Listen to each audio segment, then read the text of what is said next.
Hey everyone, welcome you all in Madhav Accountancy Classes. Guys, आज हम आप लोगों के लिए एक बहुत इंपॉर्टेंट चैप्टर लेकर आए हैं। उस चैप्टर में से हमने बहुत इंपॉर्टेंट क्वेश्चंस आप लोगों के लिए पिक किए हैं। वैसे ही क्वेश्चन आपको आपके एग्जाम में देखने को मिलेंगे। तो आज का लेक्चर आपको एंड तक देखना है क्योंकि बहुत इंपॉर्टेंट बातें मैं करने वाला हूं, बहुत इंपॉर्टेंट चीजें आपको बताने वाला हूं ताकि आपके एग्जाम में कोई भी गलती ना हो। तो चलिए गाइस स्टार्ट कर रहे हैं आज का लेक्चर। Let's start.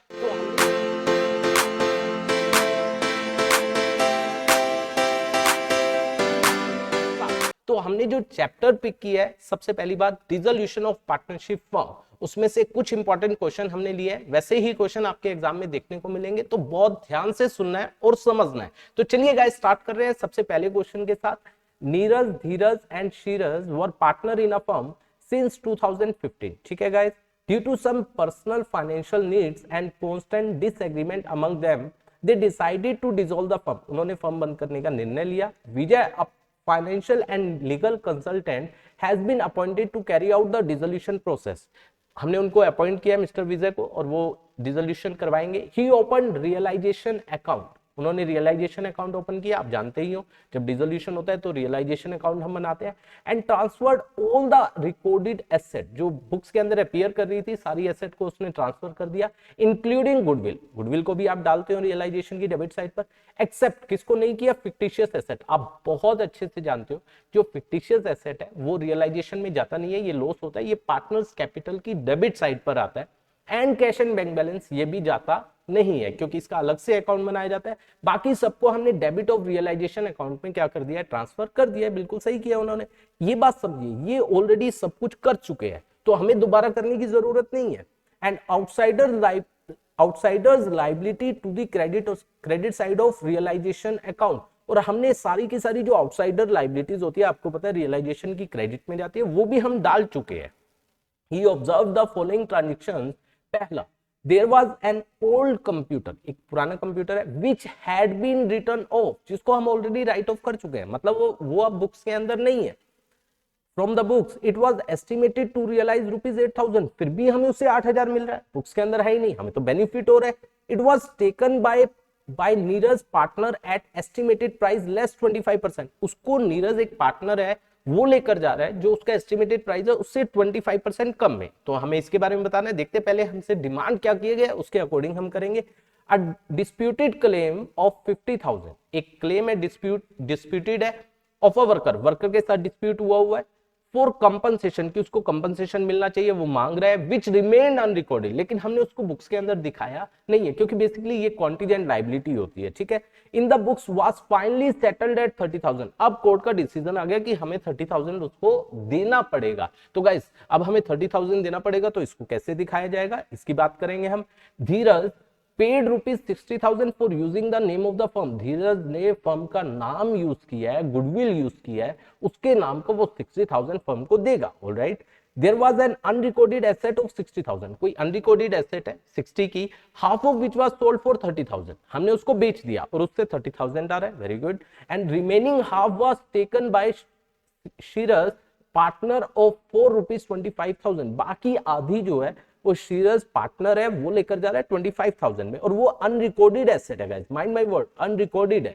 इसके बाद हमसे मांगा क्या गया, that is very important, pass necessary journal entry for the above transaction in the books of the firm. हमें केवल इनकी जो ऊपर बात बोली गई है चार, उनकी क्या पास करनी है? Journal entry. सबसे पहली चीज देखो गाइस, इस पैराग्राफ में कुछ भी नहीं है। उन्होंने बोला कि उनको कोई फाइनेंशियल नीड्स है इस कारण वो बंद कर रहे हैं। उन्होंने विजय को क्या रखा है? एक पर्सन अपॉइंट किया, विजय, उसको वो क्या करेगा? डिसोल्यूशन प्रोसेस करेगा। और उसने क्या किया? सारी एसेट को रियलाइजेशन में डाल दिया, कुछ को छोड़कर जो डलती नहीं है, और आउटसाइड लाइबिलिटी को डाल दिया। ये सब बातें की गई, इसका कोई यहाँ पर जर्नल एंट्री से कोई लेना देना नहीं है। अब बात आई पहली बात, there was an old computer which had been written off, जो बुक्स में नहीं है। From the books it was estimated to realise 8,000, उससे जो पैसा हमें रियलाइज हो रहा है, लग रहा है कि हो जाएगा, कितना हो जाएगा? 8,000। It was taken by Neeraj at the estimated price less 25%, मतलब 8,000 का 25% ये होता है 2,000। नीरज कितने में लेकर जा रहा है? 6,000 में। फर्म को तो फायदा हो रहा है, बुक्स है, बुक्स में ये एसेट थी ही नहीं, तो फर्म को फायदा होता है तो रियलाइजेशन में डालता है जाता है। तो हम एंट्री क्या करेंगे? नीरज की कैपिटल कम हो जाएगी तो entry would B Neeraj capital account debit, ठीक है, कितने से होगी 6000, और 2 में फर्म को बेनिफिट हो रहा है realisation, that would be 6000, that would be your first entry. ठीक है गाइस, देखिए चेक कीजिए, हमने एंट्री की भी हुई है, Neeraj capital account debit to realisation, ठीक है guys 6000, that would be your first entry. ठीक है गाइस, ये हो गया। इसके बाद a disputed claim of 50,000 of a worker for compensation which remained unrecorded, हमारी बुक्स के अंदर रिकॉर्ड नहीं किया हुआ है, अब उसको हमें देना पड़ेगा कितना 30,000, ये हमें देना पड़ेगा। तो अल्टीमेटली क्या होगा, हमारा नुकसान हो रहा है या नहीं हो रहा है, बिल्कुल हो रहा है। तो अगेन हमें 50 की जगह 30 देना, तो हमें 30 से ही नुकसान दिखाना पड़ेगा। तो again realisation account debit, check कीजिए 30,000, ये हमारी क्या हो जाएगी एंट्री, realisation account debit to bank, ये हमें कितना देना पड़ेगा 30,000, तो 30,000 से हम क्या कर देंगे एंट्री कर देंगे। आई होप ये बात भी आपको समझ आई होगी।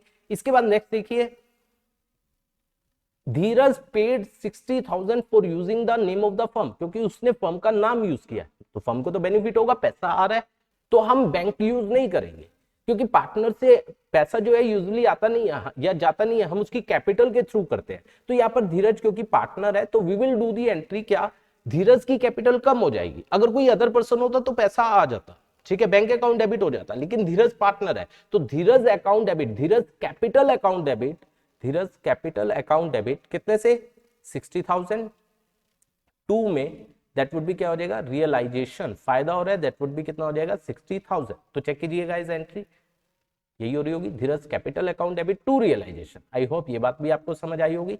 इसके बाद नेक्स्ट देखिए, there was an unrecorded asset of 60,000, एक अनरिकॉर्डेड एसेट है 60,000 की, ठीक है, बुक्स में नहीं है, half of which was sold for 30, हमने उसकी आधी 30 में बेच दी, तो इसकी तो एंट्री बिल्कुल क्लियर है, बैंक अकाउंट डेबिट, हमें तो बेनिफिट हो रहा है क्योंकि वो अनरिकॉर्डेड थी, to realisation that would be 30,000, 30,000, एक एंट्री तो ये हो जाएगी, यहां तक क्लियर है।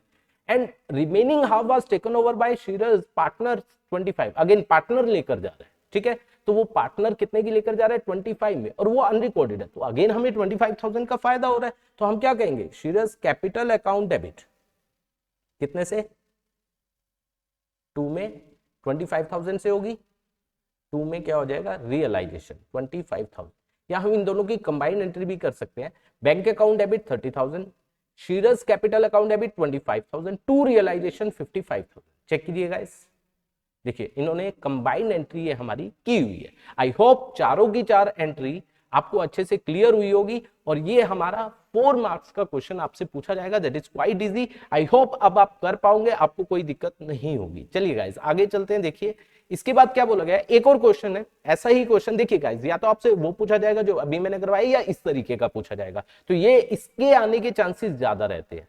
तो गाइस बहुत ध्यान से सुनना और समझना, Sanjay and Sameer were partner in a firm sharing profit and losses equally, मतलब उनकी रेशियो है 1:1, ठीक है। On 31 March 2022 there balance sheet was as follow. सबसे पहले हमें क्या दिया हुआ है, creditors, provident fund, investment fluctuation reserve, commission received in advance, capital Sanjay Sameer 80 160, cash at bank, debtor, stock, investment plan, profit and loss account, ठीक है guys. On the above date the firm was dissolve हो गई, Sanjay was appointed to realise the asset, Sanjay को appoint किया गया, partner है उसको appoint किया गया, भी आप एसेट को बेचो। Sanjay was to receive 5% commission, yes guys Sanjay को कमीशन मिलेगी 5% on the sale of asset, asset को बेचने से जो पैसा आएगा, एक्सेप्ट कैश, कैश में जो ऑलरेडी पड़ा हुआ है उस पे नहीं मिलेगा 5%, जो एसेट कैश के अलावा जो अदर एसेट बिकेगी उस पे उसके ऊपर 5% उसे कमीशन दिया जाएगा। And was to bear the expense of realisation, और उसको सारे एक्सपेंस ऑफ रियलाइजेशन कितने भी हो वही उसको वो एक्सपेंसेस उसको बियर करने हैं, ठीक है गाइस। एसेट वर रियलाइज्ड एज फॉलो, डेटर्स है 30,000 के, स्टॉक है 26,000 का, इन्वेस्टमेंट ये एसेट बिक रही है, डेटर 30,000 डेटर से आ रहा है, स्टॉक आ रहा है 26,000, investment 75% of the book value आ रहा है, प्लांट आ रहा है 42750, ये एसेट को बेचकर पैसा आ रहा है। Expense of realisation amounted to ₹4100, हमें इससे लेना देना नहीं है क्योंकि ये संजय को बियर करना है, ठीक है ना। इसके बाद commission received in advance, advance में मिली थी, देखिए ये ऊपर बोला गया है, ये रहा, was returned to customer, हमें वापस करना पड़ेगा आफ्टर डिडक्टिंग 3,000, 3,000 पे हमने काट लिया क्योंकि 3,000 का मान लीजिए हमने काम किया होगा, 3,000 कट कर लिया, बाकी उसको वापस कर रहे हैं, ठीक है गाइस। फर्म हैड टू पे 7200 for outstanding salary note provided for earlier, मतलब बुक्स में नहीं है लेकिन हमें पे करना पड़ेगा, कर देंगे, कोई इश्यू नहीं है। Compensation paid to employ amounted to ₹9800, employ को कंपनसेशन देना है। This liability was not provided for in the above balance sheet, और ये लाइबिलिटी बैलेंस शीट में नहीं है तो देना पड़ेगा, पे कर देंगे, ठीक है। A sum of 25,000 had to be paid for provident fund, provident fund दिया हुआ था उसका हमें पे करना पड़ेगा। हमें केवल दो चीजें बोली गई है, एक तो रियलाइजेशन और एक कैपिटल अकाउंट, ये दो चीजें हमसे डिमांड की गई है। अब मैं आपको करने का तरीका बता रहा हूं ऐसे क्वेश्चंस को, बहुत आसान है। पहले आपको क्या करना है, जो बैलेंस शीट आपके पास गिवन है, ये बैलेंस शीट आपको गिवन है, देखो, ठीक है, इसको आप सारी की सारी इसमें जो एसेट्स और लायबिलिटी है इसको कहीं ना कहीं डाल दो, क्योंकि आपसे केवल दो चीजें मांगी गई है, रियलाइजेशन और पार्टनर्स कैपिटल। तो रियलाइजेशन और पार्टनर्स कैपिटल में जो जो ये जाएंगी उनको वहां पर डाल दो। देखो, सबसे पहले cash at bank, cash at bank bank account में जाएगा तो ये नहीं जाएगा, ठीक है। उसके बाद डेटर्स, डेटर्स जाएगा, स्टॉक जाएगा, इन्वेस्टमेंट जाएगा, प्लांट जाएगा, ये चारों चीजें कहां पर, रियलाइजेशन की डेबिट में, realisation to debtor to stock to investment to plant, इसी वैल्यू पर जाएगा, ठीक है। तो चेक करो, ये आ रहा होगा रियलाइजेशन, ये आ जाएगा, देखो यहाँ पर डेबिट और क्रेडिट में लिख देता हूँ, नहीं लिखा है, ठीक है। तो to debtor to stock to investment to plant, ये हमने कर दिया यहाँ पर, इनका अमाउंट इनर कॉलम में करके इनको दिखा दिया, या इनको हम आउटर कॉलम में डायरेक्टली भी दिखा सकते हैं। गाइस क्लियर है, मेरे अकॉर्डिंग आप डायरेक्टली दिखा दो तो ज्यादा बेटर है, ठीक है। इसके बाद आगे क्या बोला गया, ये हमारा हो गया।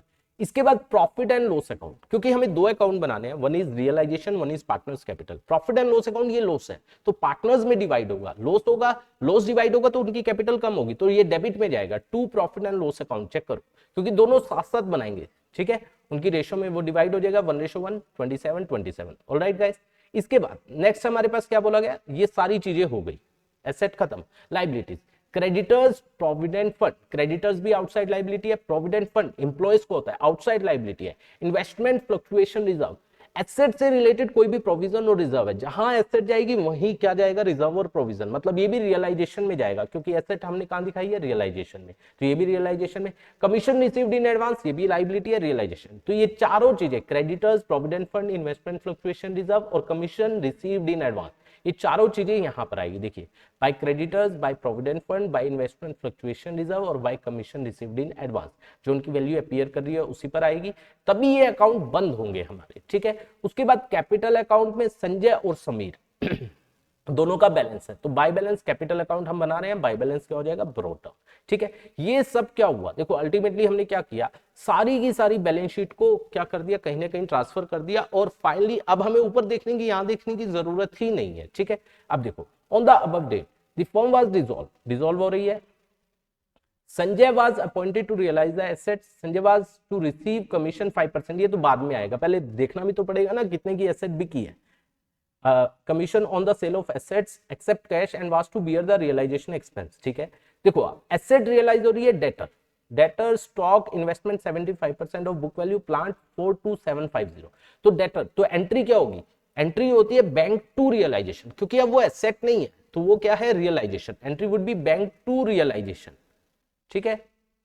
कितने का, 30, 26, 75% ऑफ बुक वैल्यू और प्लांट। तो देखो, इसको क्या किया जाएगा, रियलाइजेशन की क्रेडिट साइड पर बाय बैंक कैसे प्रेजेंट होगा, बहुत ध्यान से समझना। देखो, बाय बैंक एसेट्स रियलाइज, इनको इनर कॉलम में, क्योंकि हम डेटर्स नहीं है, अब वो डेटर्स नहीं है, माइंड माय वर्ड, वो अब रियलाइजेशन है, तो हम इसीलिए by debtor, by stock, by investment या बाय प्लान नहीं कर सकते, हमें बाय बैंक लिखना पड़ेगा, क्योंकि एंट्री क्या हुई, बैंक टू रियलाइजेशन, तो रियलाइजेशन में बाय बैंक आएगा। ये तो केवल रिप्रेजेंट करने के लिए कि डेटर का इतना अमाउंट है, स्टॉक का इतना है, इन्वेस्टमेंट का इतना है, प्लांट का इतना है। डेटर हो रहे हैं 30 में सॉरी, स्टॉक हो रहा है 26 में, इन्वेस्टमेंट 75%, तो 15,000 का 75%, 11,250, और प्लांट दिया हुआ था 42750। इसमें एसेट्स हमारी क्या हो रही है, realise, mind my word, by bank word use होगा।